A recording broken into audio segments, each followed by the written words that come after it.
Mürren paragliding. We're gonna fly from Mürren down to the like a smaller village across from Lauterbrunnen, yeah, and then walk back to Lauterbrunnen. So very excited for this. It was around 200 Swiss francs per person. Paraglide around 15 to 20 minutes.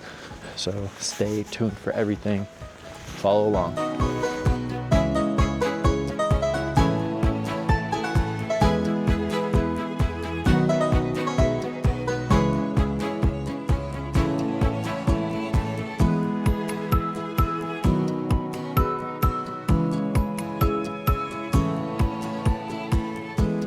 we chose airtime paragliding, and we're gonna be putting our whole life into their hands today. So let's pray to God to get this guy. Not any of these. I want a big old parachute with me. The weight limit for this paragliding adventure is 198.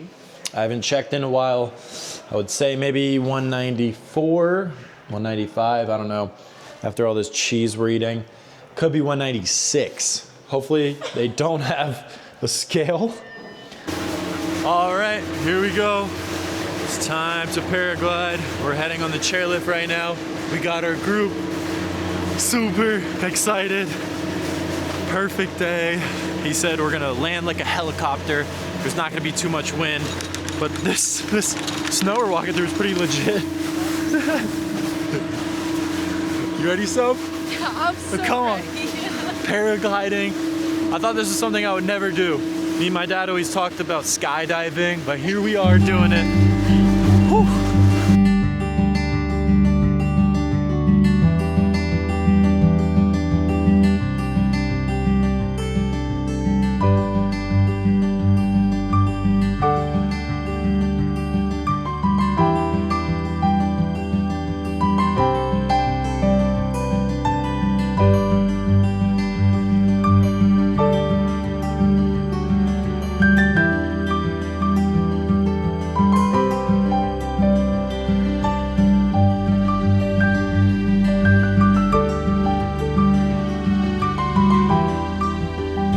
All right, made it all the way up.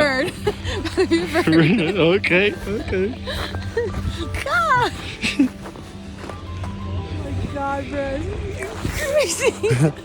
Really high up, but we're ready to do this. Yeah, I feel like the adrenaline is already like pumping since we're on that ski lift. So I don't know how it's gonna be, but I'm nervous.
We survived the paragliding adventure.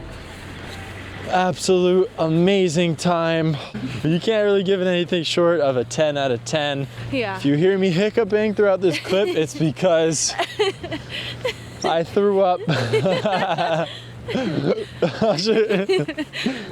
If you see the picture of me with the red bag, I told him not to take a bag. He was trying to take a video of me throwing up. I was like, "Doc, just relax." But then while I was throwing up, he was like, "All right, do you want me do you want me to just go down? I was like, no, like I'll just throw up. Like, don't worry about it. I want to stay up here as long as possible. Overall, amazing.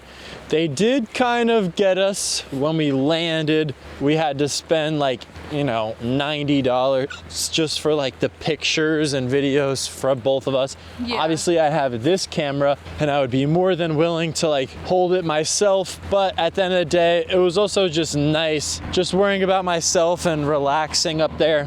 Paragliding thing from Mürren down to, I forget. It's just a small town near Lauterbrunnen. It's Yeah, just it's a little past farther, Lauterbrunnen. more south of Lauterbrunnen, but it's just a quiet, small town. It's about an hour walk. Like we landed an hour walk from the actual town of Lauterbrunnen, so we have a little bit of a walk ahead of us, but thank God the weather is pretty much in our favor. It's a nice walk. We're walking along this stream and checking out these houses. Yeah. We talked about walking this way anyway, so that was one of the reasons why we did this experience in the first place. So this just makes it easier. We landed where we wanted to, so that way we could walk to Lauterbrunnen and see all of this. I did throw up, but right after I was like, do a flip. And he was like, you sure? And I was like, sure, dude. And then he's like, all right, I'll let you experience some G-force. So he did the roller coaster and I was like, paralyzed. I was like, stop, wait, never mind. I was like, well, I don't know. It worked out.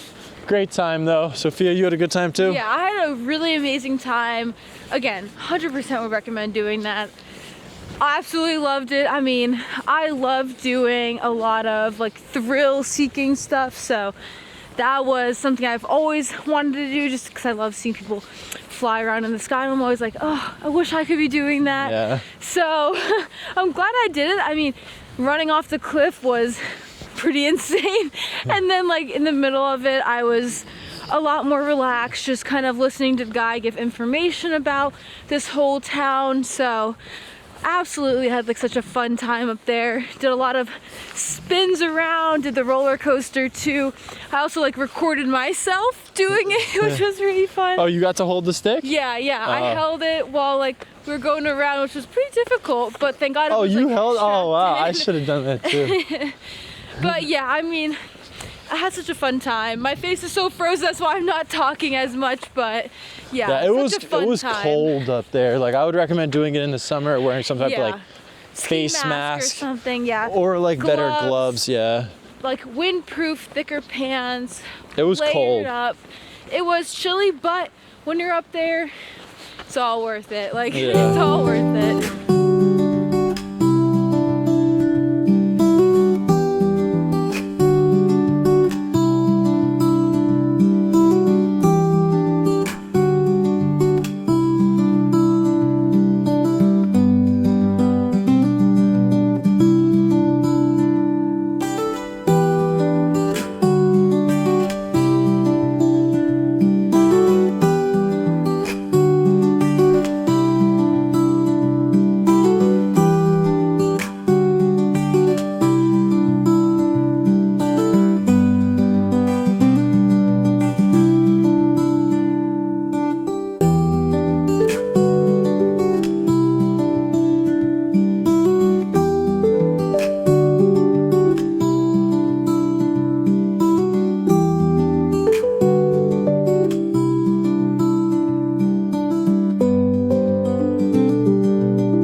The goats here in Switzerland are nothing like the chunky little scrappy dumpster diving petting zoo goats that we tend to see in the US. These goats are built, especially in the alpine areas like the Lauterbrunnen Valley, which we are right now. The goats are part of an ancient and carefully preserved heritage of dairy farming. The sleek white ones you saw are most likely Shannon goats, known for being the most productive dairy goats in the world. They're originally Swiss, and unlike many breeds in the States that were crossbred for hardiness more than quality, these were bred for rich milk, gentle attitude, and high output. The brown ones, though, are probably Appenzeller goats or possibly Chemensee, both known for their strong mountain legs and milk rich in fat and minerals. They're not wild mountain goats, but they are tough, agile, and adapted to this terrain. And that strong flavor that you notice whenever you have goat cheese is partially due to how the milk is processed, unpasteurized, and aged differently. But it is also because goat milk has smaller fat globules and different proteins than cow's milk, which gives it a sharp tang some people love or hate, which we don't really like as much. As for the color and gender, white goats aren't always female and brown goats aren't always male. It's just a coincidence of the herd that we spotted. But certain Swiss breeds are more commonly white or brown, and they're often kept separate depending on what kind of milk or cheese the farm specializes in. These aren't meat goats. Switzerland prioritizes sustainable dairy production over slaughter, which is why you don't see as much goat meat on menus. They'd rather keep the goats alive and milking than turn them into a dinner. Now about the vending machine that's right next to me. It's called a Selbstbedienung, which means self-service. These are common all over rural Switzerland. Farmers stock them with cheese, dried sausage, jams, fresh eggs, and even raclette or yogurt. And you can just pay by card or cash, completely on the honor system. It's both a convenience and a deeply Swiss expression of trust in the community.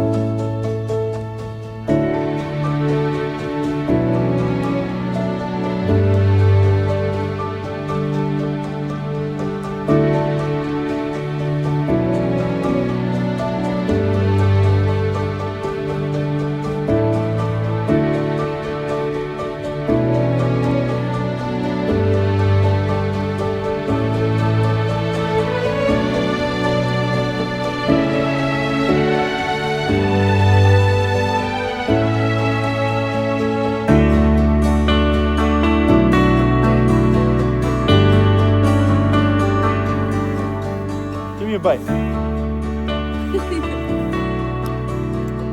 cheese in the world. Wow. Look at this place. What other couple is giving you information about goats? Like, come on. Hopefully the videos are really interesting, but like we go way out of our way to provide all of, I mean, honestly, a lot of it is just like me coming up with questions and then doing a little bit of research on it, but I'm just like always questioning everything, so it kind of works out because it's nice to talk about and learn. Obviously, you know, if you watch enough of our videos, you should learn literally about like every city and every monument that you know, just look right past. Yeah. But yeah, hopefully the videos provide a lot of information. You watch to the end, get past some of the boring parts if there are some. And let us know, do you want more opinionated talks? Do you want more reviews? Do you want more information? Do you want more cinematic footage? Let us know. We're for the people, but at the end of the day, family, we love you. Thank you for watching, keeping up with our lives. Thank you for allowing us to do this trip. Go through that whole Switzerland playlist. It'll be a movie. Thank you. All right, bye. When we were on the edge of that, it wasn't really a cliff. It was a very steep hill. When we were there, we just waited for like 10, 15 minutes. And I guess it helped because I was trying to do like breath work and stuff. It's almost like if you're the last person to present in a group project or something like that, you kind of just like want to get it done first. It was a little hard just waiting on that cliff. Sophia ended up going first off the cliff, and she was just up in the air for like 5 minutes before I went off, and she landed like second. I landed second. She took off first, I took off second, and then there were two other people in our group. The one person landed before Sophia, and she took off like last, so she lost a lot of time. It probably helps. I mean, I guess that they can come down whenever they want, but obviously if there is a lot of wind and stuff, it can totally just pull you up and stuff. So everyone's experience is gonna be a little different. That's why I think they say like 10 to 20 minutes. Don't get a buzz cut before you do that, because it was freezing. Another thing. Get a hat. Yeah. Just wear a hat. I mean, they did have a helmet with like the earmuff kind of things. My head wasn't really cold, but my face was just freezing. Yeah. Up to Mürren to paraglide. Cannot wait. It's bigger than black and white. Got a problem with the whole way of life. It's bigger than black and white. Go fight. Bigger than black and white. Oh, he said break it up, break it up, break it up. Come on. Really white Break it up. versus Oh, black. yo, white's taking everyone. Damn. Hey. Look at the udders on that. Look at the udders on them. Ah. Ah.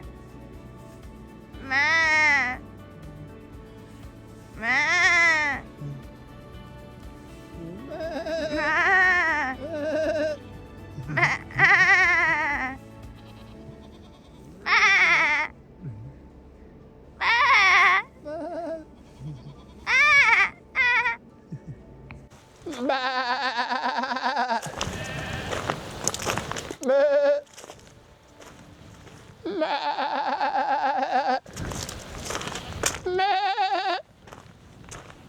But